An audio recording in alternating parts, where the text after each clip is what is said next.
If you've learned about progressive web apps, you might know that the core of it is a technology called Service Worker, a client-side proxy that sits between your server and web app to provide things like faster loads and offline functionality.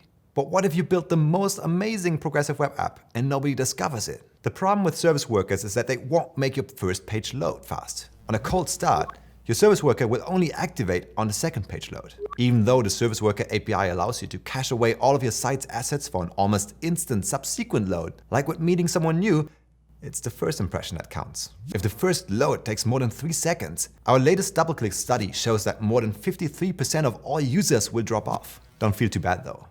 The overall landscape of today's web looks a lot grimmer. The average mobile page loads in about 19 seconds, with 77% of it taking longer than 10, doing 214 survey requests, 50% of which are ad-related.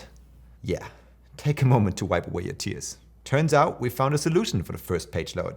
And surprise, surprise, we call it AMP. AMP, short for Accelerated Mobile Pages, is an ecosystem consisting of web components library that allows you to declaratively write HTML we call AMP HTML, because it's both a superset and a subset. And AMP caches, basically CDNs, or more technically correct, reverse proxies that accelerate the delivery. Now, if you've already read about the individual advantages and disadvantages of progressive web apps versus AMP, you have surely struggled with this question before. AMP or progressive web app? Instant delivery and optimized delivery, or the latest advanced platform features and super flexible application code? In the end, what matters is the user journey. The first hop to your site should feel almost instant, and the browsing experience should get more and more engaging afterwards. AMP and progressive web app are both critical components to make this happen. AMP pages for the first navigation and your progressive web app for the onward journey. There are 2 ways of combining the two. Steps I personally call AMP up and AMP down. Now, AMP up is the background bootstrapping of your progressive web app shell, while the user is enjoying your AMP page. And then number 2, AMP down, describes reusing AMP pages as a data source for your progressive web app. So the basics with AMP up are that the first click will be an AMP page, usually served from the AMP cache, but any links on that page will navigate to your progressive web app. Now normally, that second click would still be considerably slower than the instant feeling preloaded first click to your AMP page, but there's a powerful component baked into AMP: the AMP install service worker tag. It allows you to install your service worker for your origin, yes, even when your AMP page is served from the AMP cache. That means while the user is reading your article, the service worker can warm up and pre-cache the entire progressive web app shell and some initial data. When the user now clicks on any link on the page or call to action at the bottom, your progressive web app shows up instantly. Start fast, stay fast. This is what I call AMP up.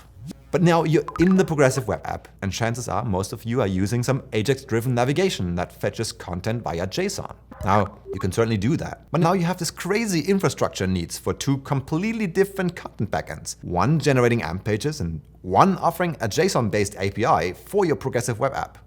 The AMP team has asked themselves the logical next question: what if we could dramatically simplify backend complexity by ditching the additional JSON API and instead reusing AMP as a data format for our progressive web app? We started with a proof of concept many months ago and iterated on it for a while, rewriting many parts of AMP to make it a reality. So, how do we do it? The process looks like this.